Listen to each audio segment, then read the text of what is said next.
Look at those trees swaying in the wind out there. Beautiful. I love the outdoors. The weather's getting so beautiful around here. And look at those buds on the trees. You know what that means, don't you?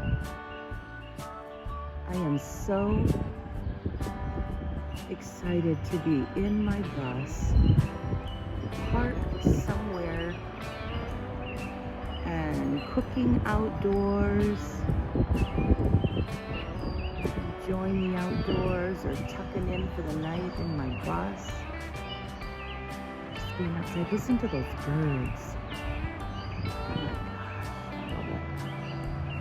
I cannot wait. I have so many ideas for my bus. Just look at that. Pretty soon that whole woods is going to be full of leaves, and it'll be beautiful. I'm going to be outside cooking or holding a workshop outside. Wouldn't that be awesome? Underneath a big canopy, and have a group of people and just do a workshop outside. Just say, hey, I'm coming to your town. Let's do a workshop this weekend. I'm loving this. Good morning. I am Cheryl, and we are Simply Sojourners. You know, I'm loving the outside. I'm loving the sounds of the birds, and I can't wait to be cooking outside and being outside and bringing the outside in.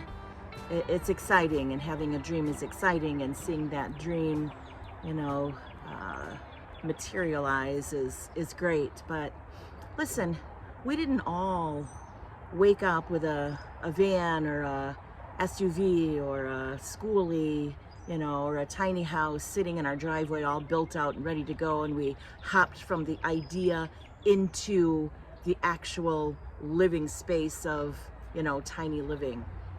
So my question is, how did you get here? What's your journey? Think about that. And secondly, because I can't be there this second, because I can't be there today, does that mean that I always have to live vicariously through someone else? Does that mean that I have to, you know, give up my dream? You know, what does that mean? No, it doesn't mean that you have to give it up. And that's part of my journey. I've wanted to live, you know, in a tiny house, in a van, in a bus. I've been through all of the scenarios for years. My husband and I built our home. It was a 2,200 square foot home, and it took us 5 years to build it. We followed that dream, and we were there until he passed away in 1999. My dreams to live tiny started years ago. I stayed in that house with our children, and we had 6 children. I lived in, you know, that house with our children for 10 years, and then we moved. And after that move, my desire and my dream for living tiny began to grow. It was, you know, birthed years ago. And we're sitting in 2022, and I'm still not in my bus, but that dream is about to come to pass. It's right around the corner. I have my schoolie now. So in the meantime, what do? That little block of time, from the time you get the dream until you're in it, there's a space of time in the meantime. What do you do in the meantime? Do you have to put that dream aside?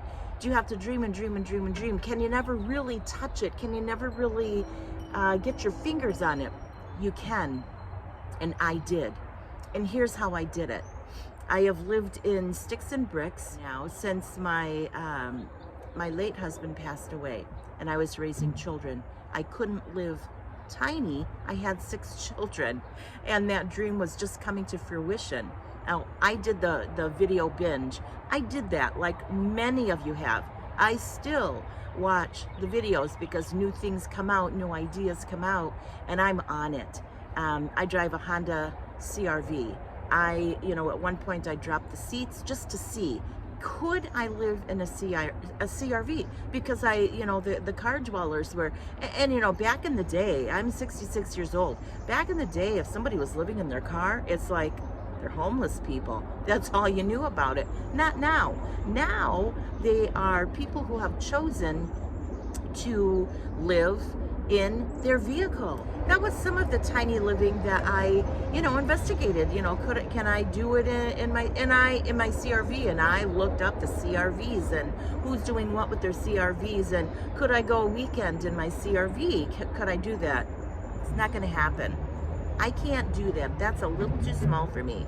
But for those of you who can, it's wonderful. And I still watch your videos because I want to see the ideas of organization, because you can move an idea from one location into another setting. And so the ideas are endless out there, what you can do. So do you have to give your dream up? Do you have to wait and grind? No, you don't have to. In the sticks and bricks that I lived in, I have carved out tiny spaces. Sometimes it was carved out because it was my idea, and I was wanting to be in that tiny space. I wanted to be surrounded with the multi-functional furniture. I wanted to be in the smaller square footage. I wanted my own personal living within the home to be a small footprint, because tiny living, it was just in me, and I knew that's where I wanted to be. I wanted tiny living to be part of my life. So in different scenarios, different settings, as we've moved through the years, I have made tiny living a part of my existence. You can do that as well. Where I am right now, my personal space is tiny space. I have combined my water closet, which in my schoolie, I do want to have a bathroom area. So it's a tiny space. So where I am right now, I have a water closet, my office area, my vanity and, sink area, and my bedroom are basically in one space. They're in one area, and it's multifunctional.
And so I am living tiny in my own personal space so that when I'm ready to go into my schoolie, I've already been in a tiny living situation. In one place where I lived, I converted a garage. I moved into the garage. It was 576 square feet. So I made it a tiny house. I downsized. I pared down. I watched videos about paring down. I pared down. I moved into 576 square feet and rented out the main house.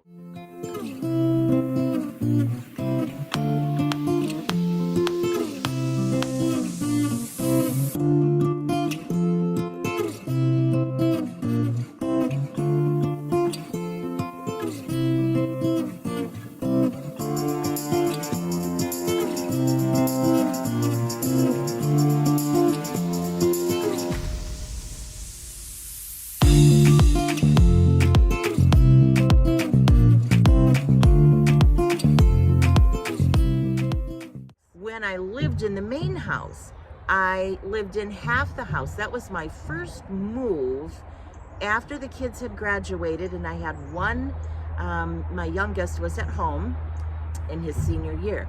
I moved into half of the house and shut the other half of the house down.